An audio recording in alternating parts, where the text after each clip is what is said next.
Well, hi everyone.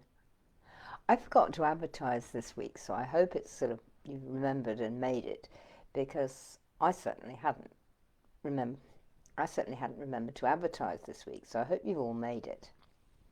It doesn't really matter because it's all recorded, so you can watch it again later anyway, and that's absolutely fine. Oh, what a week! This week's been really sort of full on in so many ways.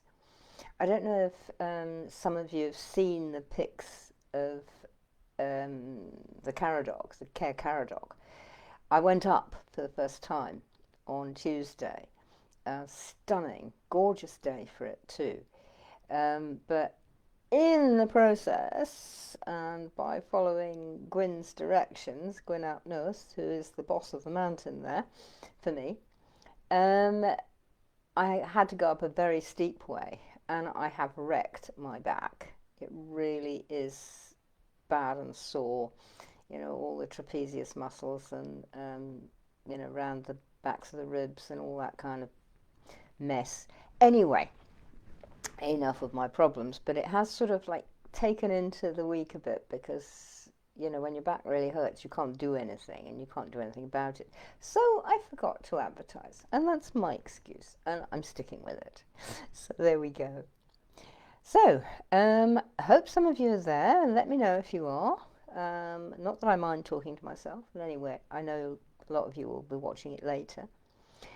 So this week, and along with everything else, like going up the Caradoc, and which was so thrilling, absolutely glorious mountain it is. Well, it's not really a mountain; it's a big hill, but it's still glorious. And going into the cave, which was stunning. All that, I just did not know what Otherworld would be wanting me to talk about this week. So, um, it actually came through. Hello, Michelle. Thank you. Good afternoon to you. And so this afternoon, and well, this morning, I was there going, what am I going to talk to people about? What do you want? What do you want of me to talk about? And hi, Bridget. And so it took a little while, and hi, Isla. And I was actually doing the newsletter at the time. I don't know whether you all take my newsletter, but it's available. If you want your own copy, come and email me and I will send it out to you. Um, Otherwise, it is usually, well, it's always available on the website, but you can get your own copy. Anyway, that was coming along. So I thought, oh, that's great. And I got the inspiration. Yeah, sit down and do the newsletter. So you're going to get, well, you're not going to get what I put in the newsletter, but it did inspire me for what Otherworld want me to talk about this morning, which is duality. Now, I may need my specs every now and again just to check my notes. The only trouble with having a cataract done is that you do end up with lovely 20/20 vision. That means you can't read a book. Okay. So now I have to wear specs in order to read. Okay, whatever. Anyway, so they said, what we want you to talk about this week is duality. So, did some cogitating on that over coffee, always good stimulant, and had a look at the cards. And I'm using the same card pack that I was last week, the Greenwood Tarot, which somebody has told me, which I knew it was out of print, but somebody has actually told me that you have to pay something like 400 quid now for a copy of that because they don't exist. So I'm clutching that to me. Fine, you can't have it, it's mine. Anyway, I thought, I'm using that pack. That's what it felt like. So the obvious one to come up with first for duality, I cannot do backing, can I? Is this one, the Lovers. It's what most of us think about with duality. We think about the lovers, about our lover, about a lover, about I and thou. Two-ness. I love this. It's the green man and the green woman. Can you see that fully. Yes, you can. Whoa, get the light on it, girl. And I just love the way it goes. I mean, they're holding their hands around an energy stream which is pouring up and down between the earth and the sun. Absolutely fundamental stuff, that. Those of you who've worked with me at all know that the very first exercise you get is the earth-sun, where you go down into the earth, taking a thread with you, like the thread in the picture here, and you meet with the spirit of the earth, the Mother Earth, at the centre of the earth. Beautiful lit, I usually see it as red cave, like the heart, and you meet with her there, talk with her, and then she says, come with me, and she takes you and your thread and her own thread upwards, up through the earth, through you, and then out through the atmosphere, and you go all the way to the heart of the sun, just as the thread is doing in the picture there. And there you go diving into the sun, and you meet the spirit of the sun, the heart of the sun. Glorious, glorious. I usually see it as golden, but it's up to you what colour you see. And there, all three of you, Earth Spirit and Sun Spirit, talk and play and gamble together. And then Sun grabs hold of both your hands and says, come on, down. And goes down the thread, down that lovely thread between the two lovers there, and down into the heart of the earth. And all three of you play there. And after a while you come back up and go and play in the heart of the sun. And you may do this up, up and down, up and down, up and down the thread several times, until finally the sun, and it's always the sun, so it says, right, enough. Now we go back to normality, normal world. Now, goodbye, come again. We'll see you again, we'll play together again.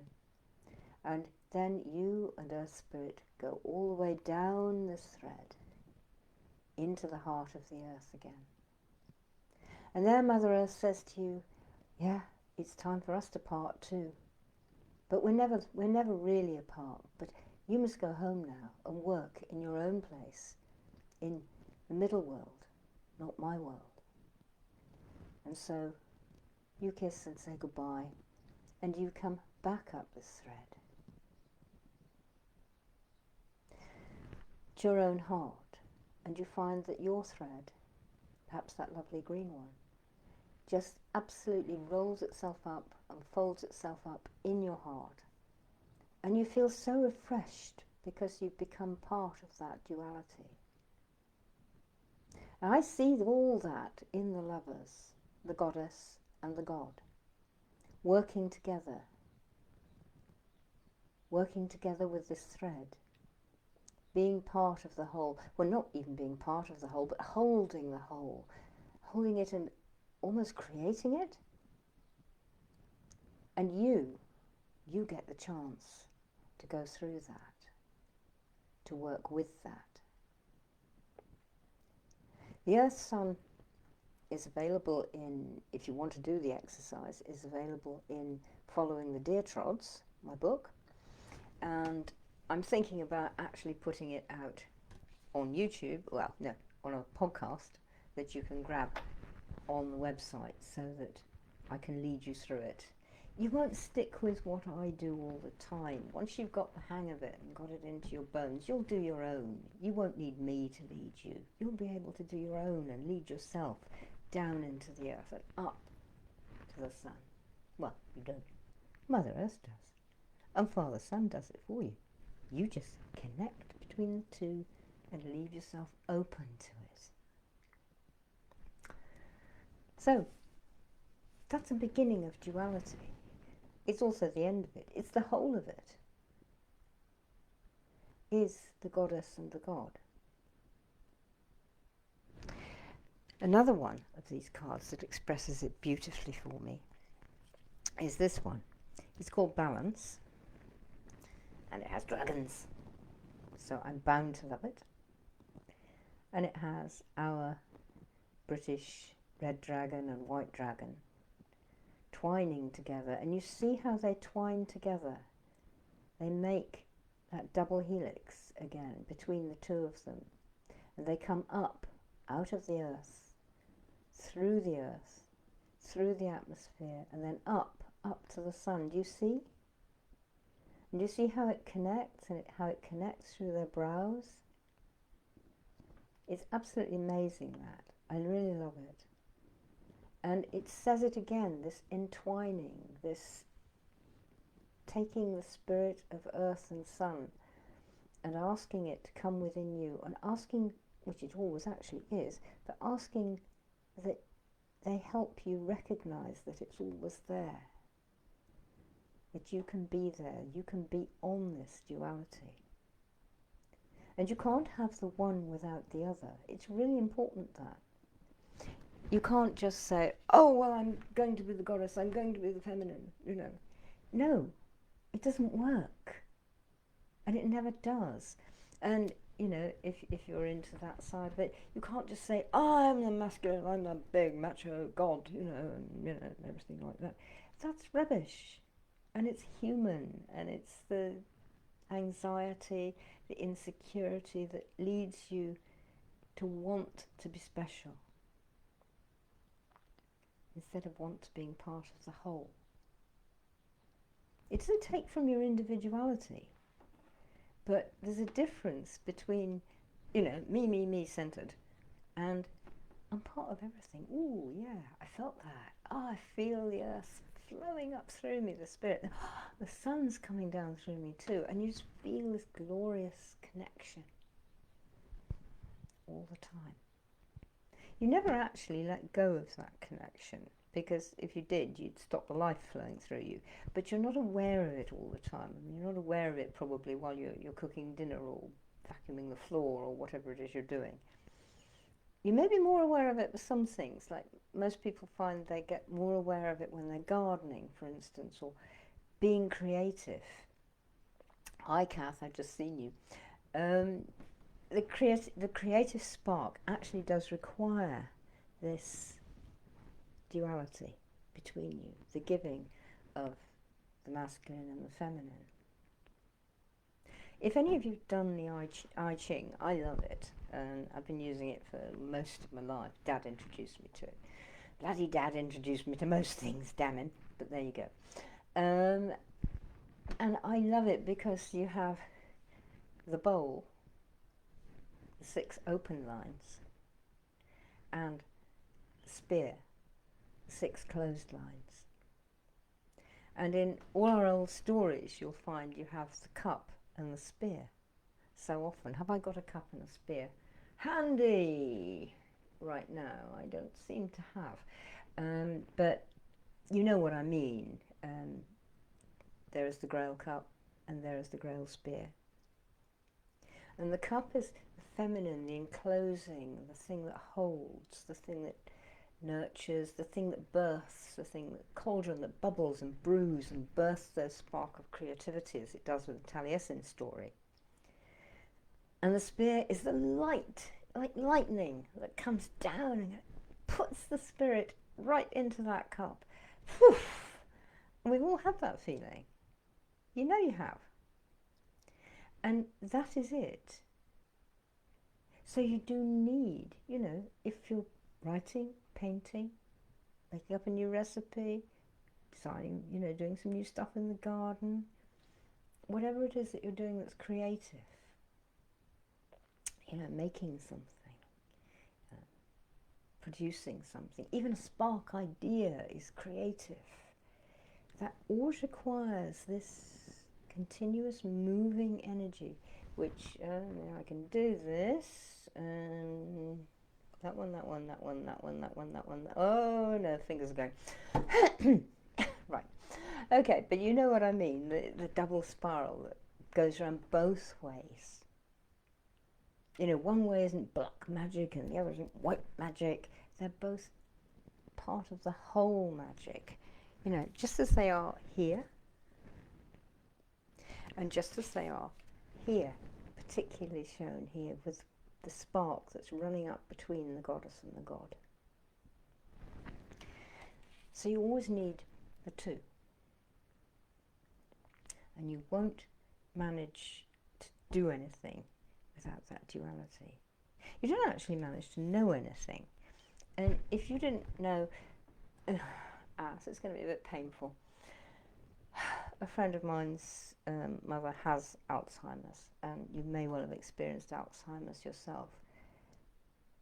It's very strange, and part of it is almost a loss of identity. And certainly it's very strange because they stop knowing you after a while. I mean, my father-in-law had it as well, which was very painful. And you don't know really where you are, or what you are, or what you're doing. And it's really hard. And part of knowing that is knowing me and other. This is me. I know what me is. And other, and I actually know what other is. It's part of what children learn when they start reaching out and looking at everything and bringing it to them and eating it. It's a really good idea, eating things. You really do learn to know them, although some of it looks a bit nauseating to us adults. But get into it, and you sniff it, and you see it, and you stroke your face with it, and you shake it and see if it makes a noise. And that's really getting to know what is not you. And if you don't know what is not you and what is you, then you really have trouble with a lot of life. And let's be incredibly basic. If you didn't know the difference between you and a door, how would you ever get out? Of course you do. It's on autopilot. You know. But that is part of duality, and you know that it's a door, you know that you can go out of it. And you can come back in. Always good too. So you can go out and you can go in. There's another duality. I know I'm me. I know my husband Paul is Paul.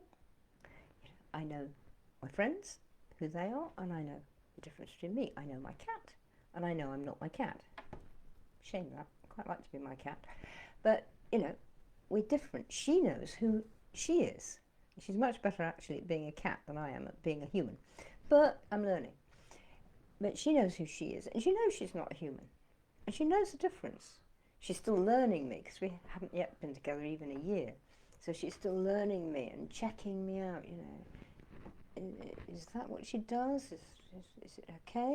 And you can see it going through her little, you know, across her little ears. Ears are wonderful things, very expressive.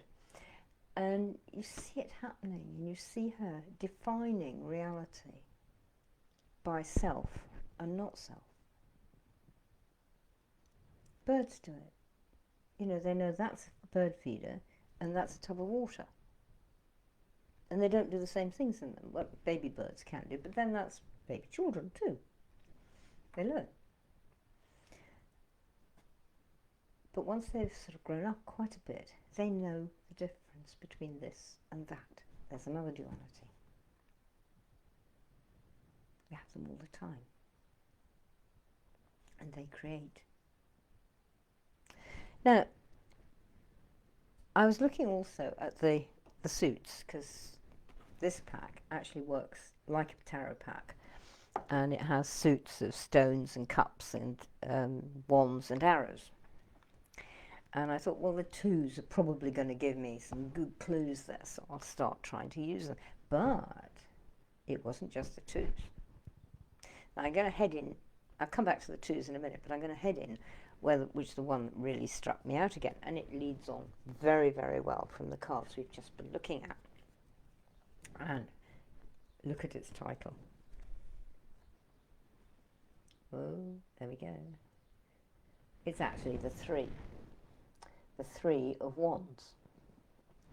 Now you have the two wands either side of him, and up the middle of him are those dragons again, serpents, snakes, twining.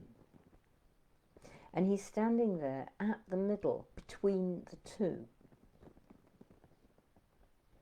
Now, how does that ring with what I've just been saying? Particularly thinking of this one. We'll get there in a minute. Because this one has that lovely thread going up the middle of it. Yeah? And this one is actually the person. Male or female? Again, Cheska doesn't define, which is good.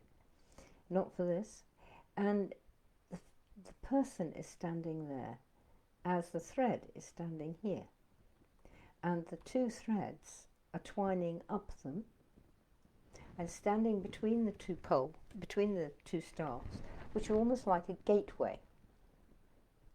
And that's really useful to remember too, because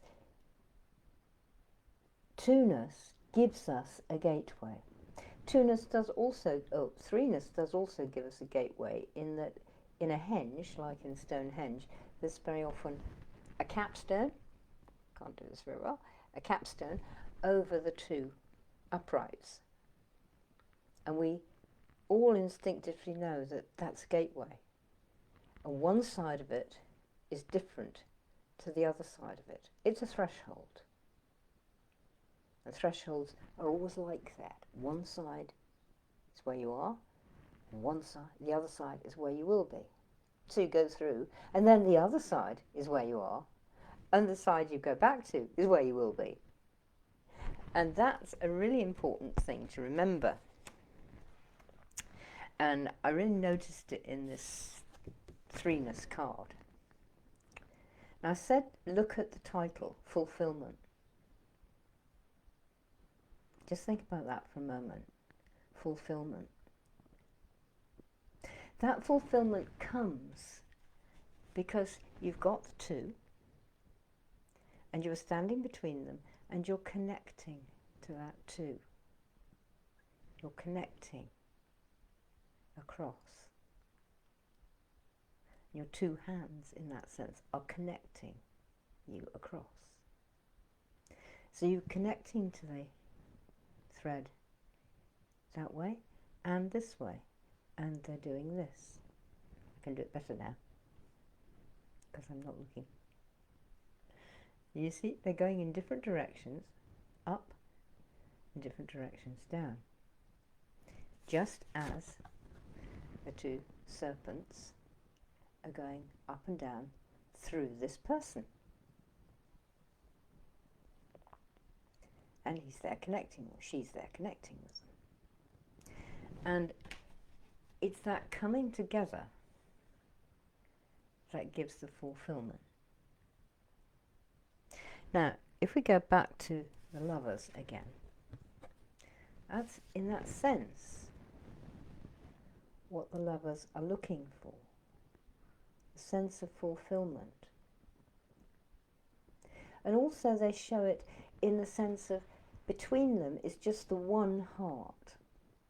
Now, we've all got songs like this, we've all got songs we love, you know, one heart between the two people, and there's this expression of the intimacy and the love and how connected they are and how much they are part of each other. And that's very true, and it does happen. It's absolutely marvellous. But it happens with everything, not just another human lover. And it happens with me and my cat. Of course it would, because I'm that sort of a person. And it happens with me and my garden and my house. I twine with my house in the same way, and she supports me, sometimes it's he, supports me, and I support her. I look after the house, and the house looks after me. I look after the garden, and the garden looks after me. You see what I'm doing? Yeah. And that's how that fulfillment that is in this card comes about, because you interconnect between the two, and that feeds you. And at the same time, you are feeding it. So it isn't just a one-way thing. That's why you need the duality again. It's got to go both ways. It can't just be all suck, suck, suck. especially sucks up to you. That's how to become a vampire. And there are many vampires about, usually energy vampires rather than blood, at least nowadays. And I think there always were. But, you know, you go into a room and there's, you know, Fred or Gloria over there, and you, oh my God, I'm gonna be knackered when I get out of here. She's just gonna suck all my energy. And we've all met people like that who do it. Might even have done it ourselves occasionally. I think probably most of us have at times. But that is just a right now. You see that? I've got to breathe out. I can't breathe in anymore. I've got to let go and breathe out and breathe in, breathe out and breathe in. But spiritually, people can get into such a state where they just keep on drawing in and drawing in and drawing in. They don't give out at all. And well, they actually kill themselves in the end from that. And they don't have to do damage to everything else around them as well, as we all know. Something to be very careful of, to remember to give, to remember to let go. Because only by giving that out do you enable yourself to be able to get it back in. Lovely little story. One of my teachers ages and ages ago taught me part of the Buddhist tradition. I think it's Zen.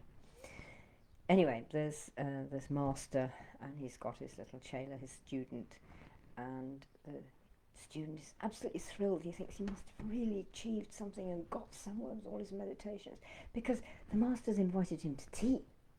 Have you ever done the Chinese tea ceremony? It's stunning. It's absolutely, talk about ritual, it's absolutely glorious. And even down to just grinding your tea and then the water and the whole thing is a fantastically beautiful ritual. Anyway, he gets invited to tea, so he sort of puts on his best clothes and trots in and, you know, takes his shoes off and goes and kneels on the mat and, you know, the master back. And he makes the tea and it's all ready and it's scenting the room beautifully. And then the master picks up the teapot and he starts to pour. And Chinese teacups aren't very big, which I'm sure you know. Anyway, and he pours, and he pours. And it's going all over the beautiful lacquered table. It's hot tea. And so eventually the student can't stand it anymore. He says, Master, stop! The cup is full! So the master puts the teapot down and smiles. He says, that's like you, my son. Get it? The student is so full of his learning and his knowledge. There's no room for any more. He hasn't let any of it go. He hasn't used it. He hasn't opened himself up. So nothing more can get in. And it sort of went wham to me. I'm like, yeah, that's absolutely it. Don't do that. And that again is this duality of taking in and giving out. Taking in and giving out. And you must do both, or nothing happens, or bad things happen. I mean, just imagine, you know, when you can't go to the loo. That could kill you. But in wisdom and knowledge and learning and giving and creativity and everything that you have, that's what you need. To be able to give and to be able to receive. Because you can't receive unless you give. And you actually can't give unless you've received. Because you've got nothing to give. So this is our duality again. And this is what we live with. And this is what the goddess and the god give us all the time. We've just got to take note of it. Now, I said I was into the twos in this pack because I thought they're going to show me things. They're going to have the pictures. It'll be good. Well, the two of stones. Obviously, I love stones. And, oh, please, yes. The hairs. Over now. That was March, that was spring. And we're practically to midsummer, but the hare's boxing. And it is challenge. And part of two-ness is the challenge. Can I work with this other person? Can I be with this other person? Can they be with me? Is it right? Are we working together? You know, are we connecting? I mean, are these two hares connecting? I'm not actually sure. Look at those paws. And do you know about hares? Do you know what the boxing is about? Because a lot of people think, oh, it's the male hare boxing the female. Oh, no. Sorry about that. This is goddess and god again, in that order. The male hares can all scent that the female hares are ready to mate, or pretty near to ready to mate. So they go, oh, wow, I want one. And they go galloping after the females, and they try to mate. And if the female either doesn't like the male, and it's her choice, and it really is her choice, or if she isn't actually ready, she turns around and she biffs him one. You know, what up? You know, just like these hares are here. And she's like, ears back, get off me. You know, I'm not ready for you. Go away. And a good lesson in how to say no, that is. It doesn't seem to hurt the male hare's ego, so they're probably fine with it. But it's actually the female, the goddess, the female, who is choosing. And she gives the challenge, he gives the challenge, and she does, and she no. And in a lot of our stories, you'll find this challenge again. The Victorians and later told us that the goddess chasing the god was all about rape and horrible and nasty masculinity. It's not. Always you'll find that the female in the song or the story is shape-shifting. And she shapeshifts into this and that and the other and another and another and another and another. And I think one of the songs has got practically 20 verses of the shapeshift in it. And every time the male has to shift into something complementary that could work with her. And she's testing him. Can he keep up with me? Is he good enough? Or is he going to flake out at the wrong moment and not be any good to me? And after a sufficient number of tests, then she says, oh, okay, come on then, let's do it. So very far from rape, it's like, let's see if you're any good. And if you actually watch many animals, I mean the black grouse of Scotland, the lek, the males fighting, but all around the edge is like women sort of sat there like we do on our bar stools in a bar, going, quite fancy that one, no, not that one. And it's their choice again. Same happens with birds of paradise. The same actually happens with deer, stags. The stags are sort of bustling away, you know, and the females go, and seeing whether they're any good. And one time, Fiona and I were up on Exmoor, and we were watching this fantastic ruck between these gorgeous, enormous stags with enormous branches of antlers, and they were shoving and pushing and grunting and growling. And then we just looked down, and there was this young buck, very small rack of antlers. And he was a nice-looking chap. And he sort of came up, and there were these two females, and he was sort of like, hey, how about it? Should we do it? And they went, And so he walked off down that way, and they followed him, and he had both of them. And then the big stags were going at it like hammer and tongs, and the young buck had just gone, yeah, okay. And the females had gone, no, we like this one, we'll have this one. So, you know, watch animals, watch nature. It's very interesting to see. You sort of think, oh, the male's always the boss. No. Not any more than they are with us either. But no. Anyway, so that was challenge. So, another one. This is the Two of Cups. I think it's gorgeous again. Whoa. I mean, this is deer. And again, look at the hands. And remember, Whoa, how am I going to do this? That way. Honestly, I reverse a card better than I do this. So look at it. Look at the hands, and look at the hands in this one. It's the same position. And, whoops, Two of Cups is attraction. Well, I think we all know that. And there's that same single heart, and there's a very, very prominent sun now, here, that we're going up to.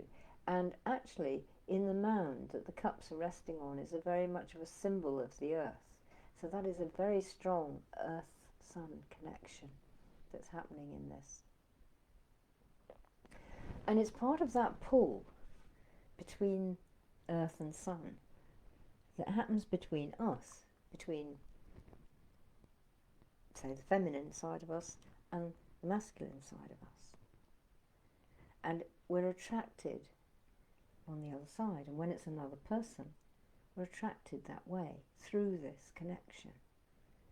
And if we could all wait for that, instead of being, panicked into action by the hormones, we'd find actually things went a lot better. Oh yeah, he looks really good, wow, look at those hips or something. Fantastic. But what about this? Not there, no, not happening. What we call chemistry.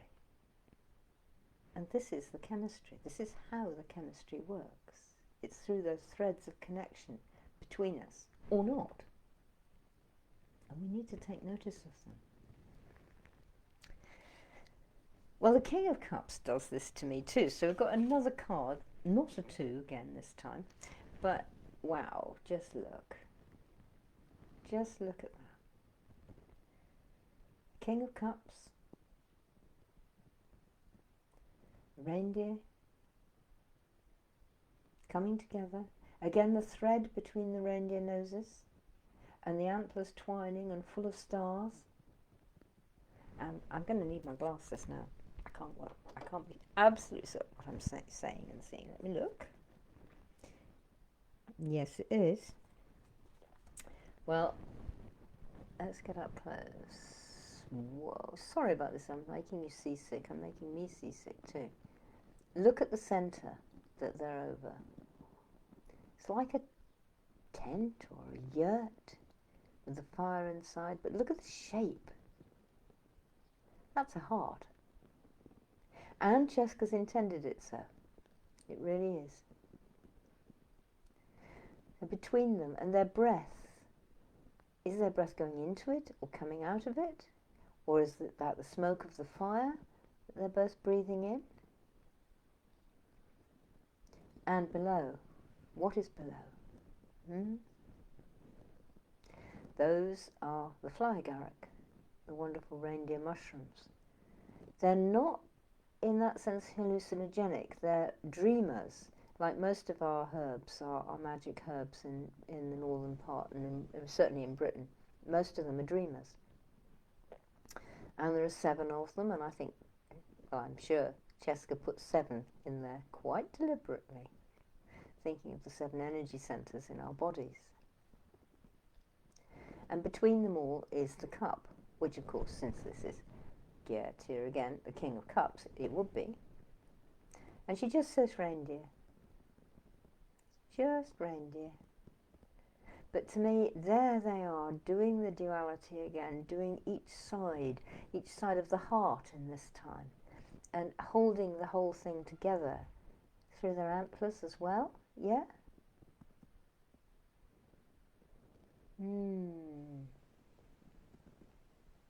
Love it. Anyway. And so, we come to the 2 of Wands. Now, we were on the 3 of Wands, if you remember, just now. Good gracious, I think we've got a thunderstorm about to happen. Not quite sure, my husband's running about for, but sorry, peering out the window, seeing a husband galloping about in the front yard. Don't worry about it. So, back to where we were. The 3 of Wands. I will get this right, honestly. Years of practice. The 3 of Wands, we have the figure standing between the 2 poles and being twined by the 2 serpents.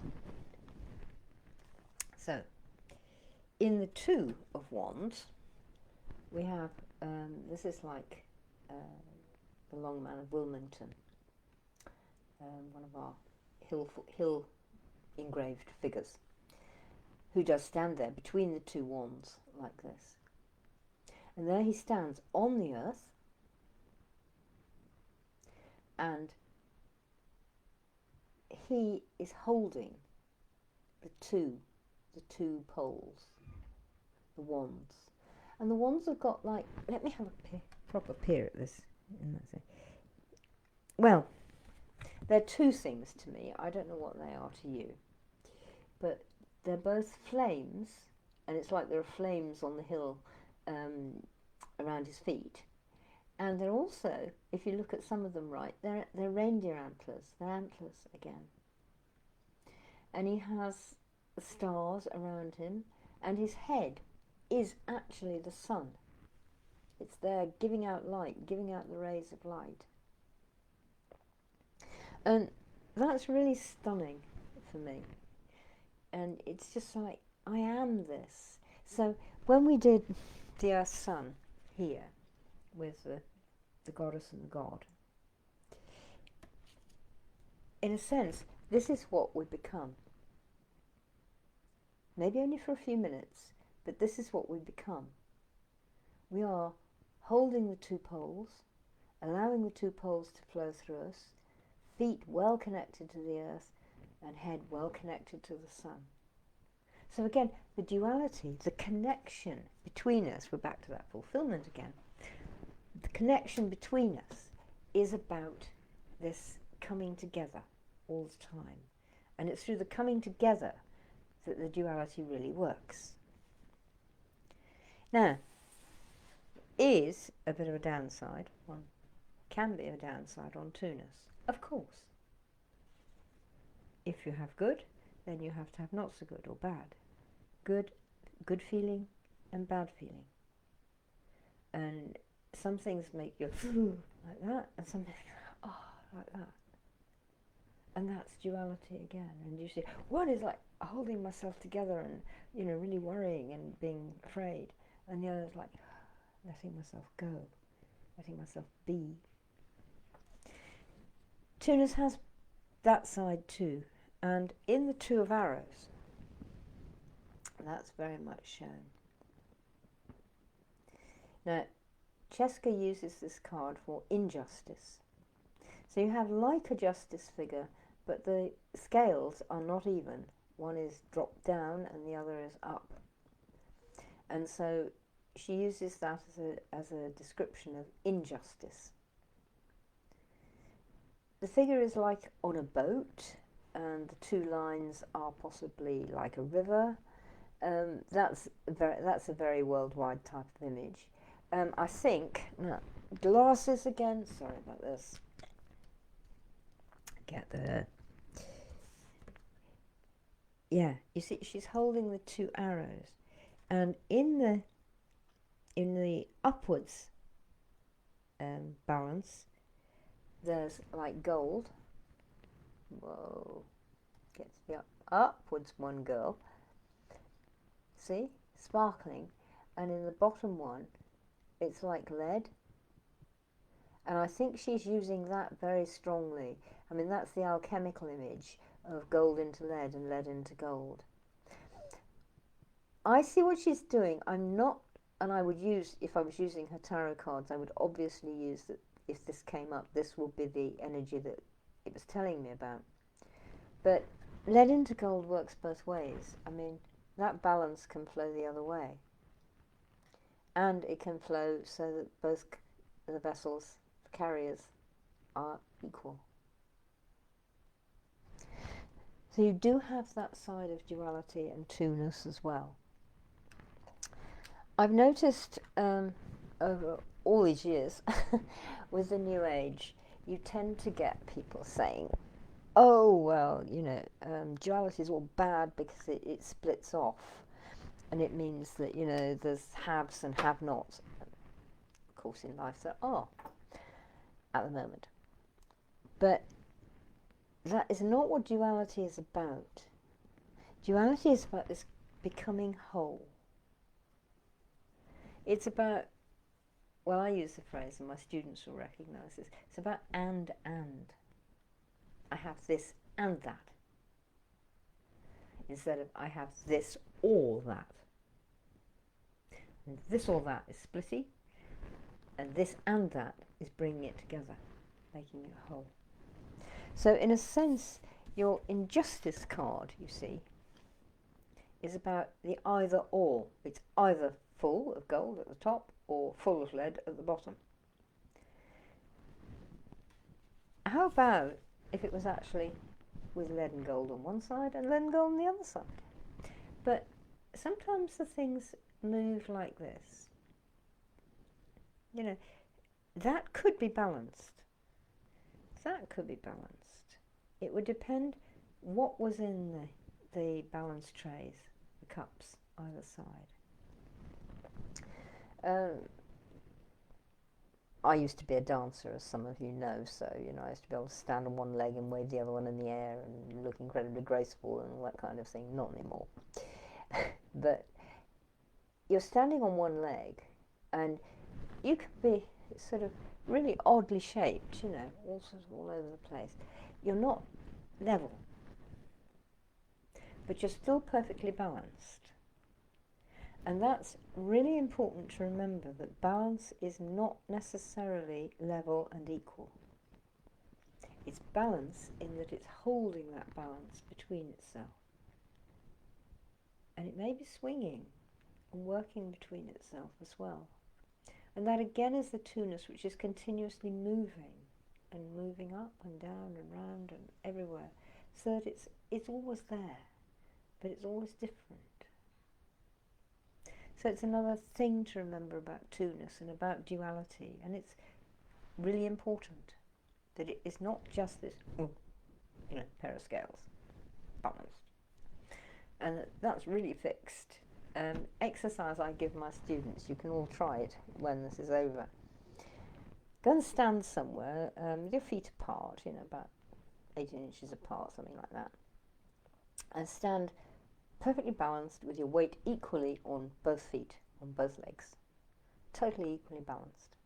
Now, without shifting that balance one iota, just don't shift it at all, still keep the balance completely equal between both legs, walk forward. If anybody can do it, I promise I will buy you a bottle of beer.